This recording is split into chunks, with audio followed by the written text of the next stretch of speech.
শহরের চিরচেনা ব্যস্ত জীবনকে একটু সময় দিতে এইবারের আমাদের গন্তব্য সিলেট। সবুজে মোড়ানো পাহাড়ের কোল ঘেঁষা পাথুরে নদী, বন, ঝর্ণা, চা বাগান কি নেই সেখানে। সিলেটের বৈচিত্র্য ভরা সৌন্দর্য দেখতে ছুটে আসে হাজার হাজার পর্যটক। আমরা চার বন্ধু ঠিক করলাম দুটি পাতার একটি কুড়ির দেশ সিলেটে ৩ দিন ২ রাতের ভ্রমণে যাব। যেই ভাবা সেই কাজ। অনেক কষ্ট করেও যখন ট্রেনের টিকিট পেলাম না তখন বাসে যাওয়া ছাড়া আর কোনো উপায় ছিল না। সারাদিন অফিস করে রাতে বাস ধরতে হবে। তাই আমরা ঠিক করলাম আমাদের বাসা যেহেতু নদ্দা বাস কাউন্টারের আশেপাশে, এখান থেকেই আমরা বাসে উঠবো। আমাদের বাস ছাড়ার কথা রাত ১১টায়। আমার বাসা বাকিদের থেকে একটু দূরে, তাই ব্যাগ গুছিয়ে সময় হাতে রেখে বাসা থেকে বের হয়ে পড়লাম। ১১টার বেশ আগে বাস কাউন্টারে চলে এসেছে। আমরা আমাদের ব্যাগ নিয়ে বাসে উঠে নিজ নিজ সিটে বসে পড়লাম। বাস সুপারভাইজার সব চেক করে নিলেন। যথাসময়ে আমাদের বাস সিলেটের উদ্দেশ্যে ছেড়ে দিল। এয়ারপোর্ট ও টঙ্গী কাউন্টার থেকে যাত্রী উঠিয়ে বাস আবার ছুটে চলল।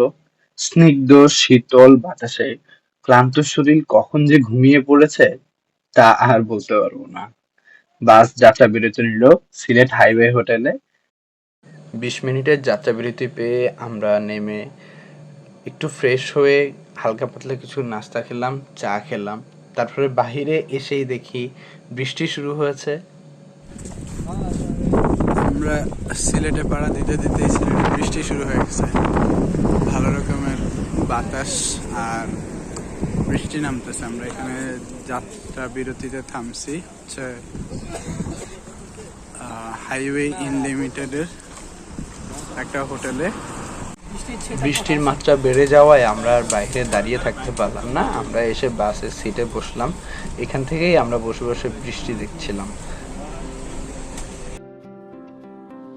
তুমি চাইলে ছুটে যাব পিছু পিছু, হাতে বাড়ালে দিয়ে দেব সব কিছু। তুমি চাইলে ছুটে যাব পিছু পিছু, হাতে বাড়ালে দিয়ে দেব সব কিছু।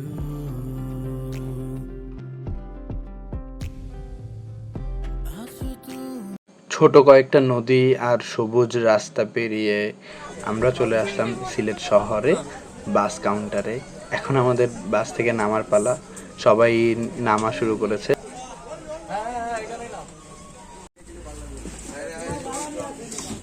ফাইনালি আমরা সিলেট চলে আসলাম। সিলেট বাস স্ট্যান্ডে এসে নামলাম।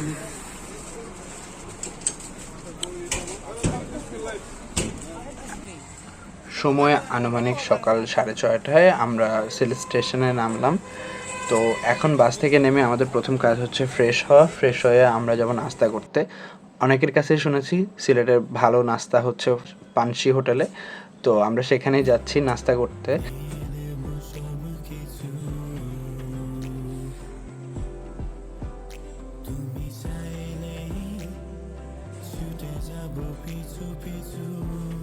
নাস্তা খাওয়া শেষ। এখন আমরা পানসি হোটেল থেকে একটু বাইরে আসতেই একটা সিএনজি পেলাম। তার সাথে আমরা দরদাম করে আমরা চলে যাচ্ছি জাফলংয়ের উদ্দেশ্যে। আমাদের প্ল্যান জাফলং ঘুরবো সারাদিন, ওখানেই থাকবো। তারপরে ওখান থেকে পরের দিন সিলেটে ব্যাক করব।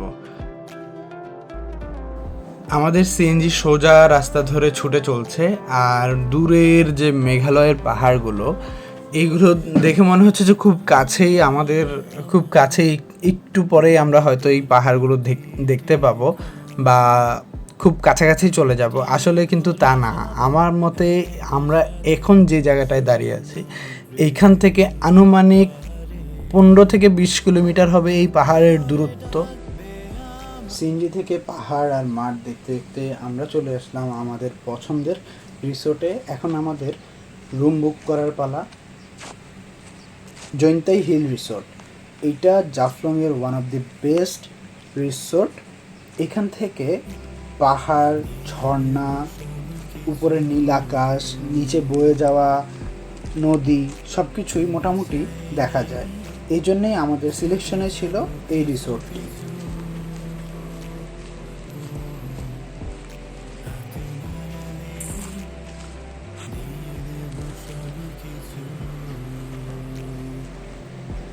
আমরা একদম জানালাটা খুলতো? টপ ফ্লোরের উইন্ডো সাইড রুমটি বুক করেছিলাম। এই রিসোর্ট বুক করার পিছনে একটাই কারণ হলো এখানে বসে মেঘালয় থেকে নেমে আসা দুইটা ঝর্ণা দেখা যায়। এইখানে বসে সেই ঝর্ণার শব্দ শোনা যায়।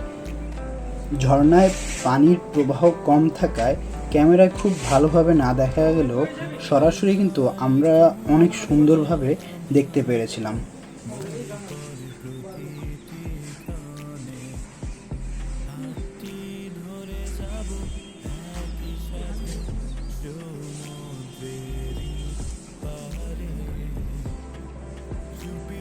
আমরা রুম বুক করে সিএনজি করে মেঘালয়ের পাহাড় দেখতে দেখতে চলে গেলাম জাফলংয়ের 0 পয়েন্টে। এইখানে পাহাড়ের ভাঁজে ভাঁজে মেঘালয়ের উঁচু বিল্ডিংগুলো দেখতে সত্যি অসাধারণ কি লাগছে। সুন্দর করে করছে।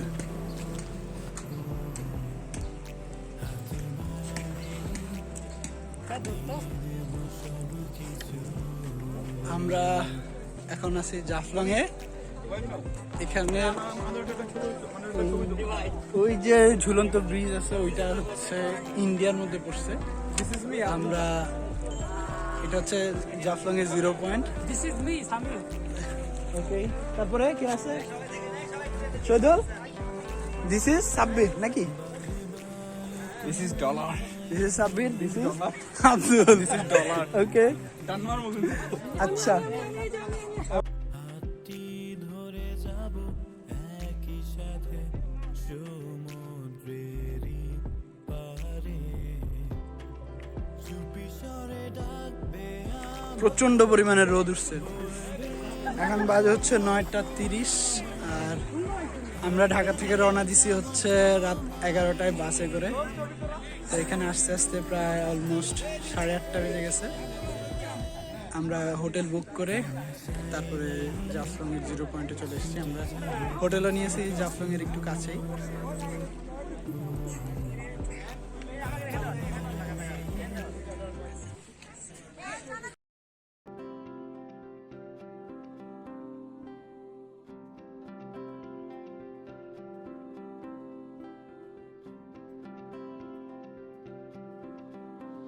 তুমি চাইলেই ছুটে যাব পিছু পিছু, হাতে বাড়ালেই দিয়ে দেব সব কিছু। তুমি চাইলেই ছুটে যাব পিছু পিছু, হাতে বাড়ালেই দিয়ে দেব সব কিছু।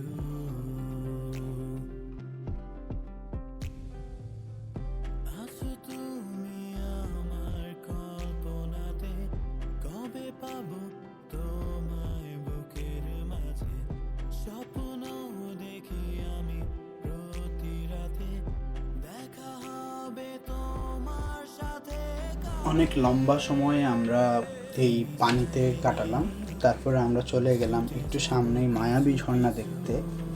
দুঃখজনক হলেও সত্যি যে মায়াবী ঝর্ণা দেখতে অসম্ভব সুন্দর, অনেক বড় বড় পাথর আছে, কিন্তু আমরা যখন গিয়েছিলাম তখন একদমই পানি ছিল না। আপনারা যেমনটা দেখছেন শুধু পাথরগুলোই পড়ে আছে, তবে পানি ছিল হালকা, কিন্তু পানিগুলো অনেক পরিষ্কার পানি ছিল।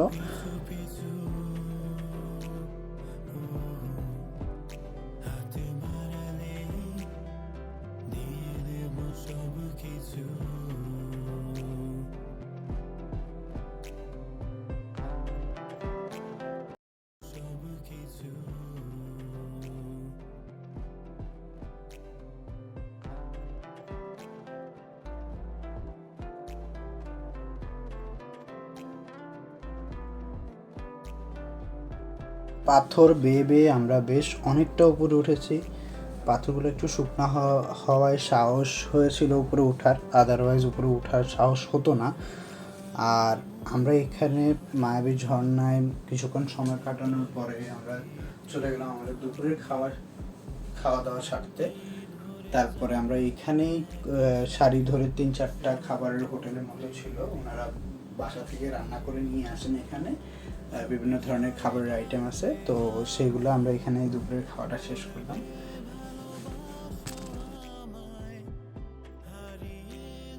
আমরা এই স্পট থেকে বিদায় নিচ্ছি আজকের মতো।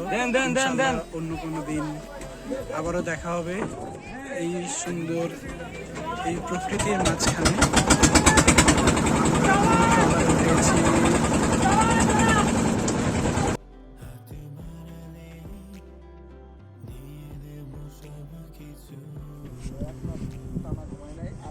আমি টানা 2 রাত ঘুমাই, ও কিন্তু ঘুমাইলে পরে কতক্ষণ পর পর রাতের মধ্যে টোকা দিবি, চালা দিয়ে টোকা দিবি।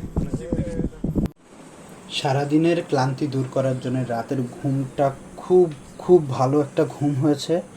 আর সকালে ঘুম থেকে ওঠার পরে জানালা খুলে এত সুন্দর এই দৃশ্য আসলে বলে বোঝানো যাবে না। এটা সশরীরে যেয়ে নিজের চক্ষু দিয়ে দেখতে হবে, আদারওয়াইজ এই সৌন্দর্য বলে প্রকাশ করা যাবে না। এত সুন্দর পাহাড়, ঝর্ণা আর এই অপরূপ সৌন্দর্য সত্যি আমাদের সকালটাকে অনেক অনেক সুন্দর করে দিল। সকালবেলার এই সূর্য যখন পাহাড়ের নিচ থেকে আস্তে আস্তে উপরে উঠতেছিল, এই দৃশ্যটা আসলেই খুব সুন্দর। আর সকালবেলায় ঝর্ণার পানিও বেশ অনেকটা বেড়ে গেছিলো। আমরা সকালে, আমি আর আব্দুল বিশেষ করে, ঝর্ণার অনেক কাছে গিয়েছিলাম। তারপর সকালে আমরা ফ্রেশ হয়ে বের হলাম চা বাগান আর ঝর্ণা দেখতে। আমাদের রিসোর্টের খুব কাছেই একটা ঝর্ণা ছিল, যেটা সচরাচর খুব মানুষজন যায় না, তো যার কারণে এটা খুব একটা মানে পরিচিত না। তো আমরা ঠিক করলাম যেহেতু এটা আমাদের রিসোর্টের খুব কাছেই আছে, তো আমরা একটু এখান থেকে যেয়ে ঘুরে আসব। তো আসলে ওইখানে যাওয়ার খুব ভালো একটা রাস্তা নাই, আমরা একটু চা বাগান দিয়ে ঘুরে ঘুরে যেতে যেতে পরে একটা সরু একটা বাগানের মাঝখান দিয়ে একটা রাস্তা পেলাম, সেইটা ধরেই আমরা হাঁটা শুরু করেছি। আর এইখানে যে রাস্তাটা আছে সেটা আমরা জানতাম না, অনেক মানুষকে জিজ্ঞেস করার পরে একজন আমাদেরকে ভুল রাস্তা দেখিয়ে দিল। আমরা প্রায় অনেকটা দূর হেঁটে আসলাম, তারপরে আবার আরেকজনকে জিজ্ঞেস করলাম, পরে উনি আমাদেরকে বললো যে এই রাস্তা দিয়ে যদি যাই তাহলে আমরা যেতে পারবো। পরে আমরা এই রাস্তা দিয়ে আসলাম। অনেকক্ষণ হাঁটার পরে আস্তে আস্তে আমরা নিচের দিকে গেলাম। তারপরে যে যে দৃশ্যটা দেখলাম সেটা আসলেই মনোমুগ্ধকর একটা দৃশ্য।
আমরা 4 জন চলে আসলাম রংপানি ঝর্ণায়। এখানের পাথরগুলো এক কথায় অসাধারণ। আমরা হাঁটতে হাঁটতে মোটামুটি বাংলাদেশের বর্ডার ক্রস করে প্রায় 2 কিলোমিটার ইন্ডিয়ার ভিতরে ঢুকে গিয়েছিলাম। পরে আমরা যখন এই জিনিসটা নোটিস করেছি তখন আমরা একটু ভয় পেয়ে গেছি।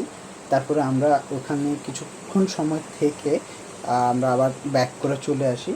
ততক্ষণে আমাদের আবার রিসোর্টে ব্যাক করারও কথা, কারণ আমাদের রিসোর্ট চেক আউটের সময় সকাল 11:30টায় ছিল। আমরা ওইখান থেকে আস্তে আস্তে অলমোস্ট 11টা বেজে যায়। আমরা এর মধ্যে নাস্তা শেষ করি। এই রংপানির ঝর্ণাটা সত্যি কথা বলতে আসলেই অসম্ভব সুন্দর। এইটা অনেকটা ভিতরে, ইন্ডিয়ার ভিতরে। আমরা তো বাংলাদেশের বর্ডার ক্রস করে অনেকটা ভিতরে চলে এসেছি। ভাগ্য ভালো যে এইখানে ইন্ডিয়ান যে বর্ডার গার্ড ওনারা ছিলেন না, ওনারা থাকলেও হয়তো খারাপ কিছু হতো আমাদের সাথে। আমরা এই সুন্দর জায়গাটা থেকে বিদায় নিচ্ছি আজকের মতো।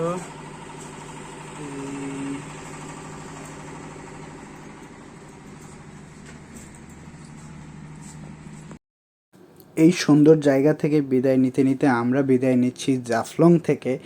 আমরা এখন চলে যাচ্ছি সিলেট শহরে। আজকের রাতটা মানে আমাদের দ্বিতীয় দিন আমরা সিলেট শহরের মধ্যে থাকবো ইনশাল্লাহ।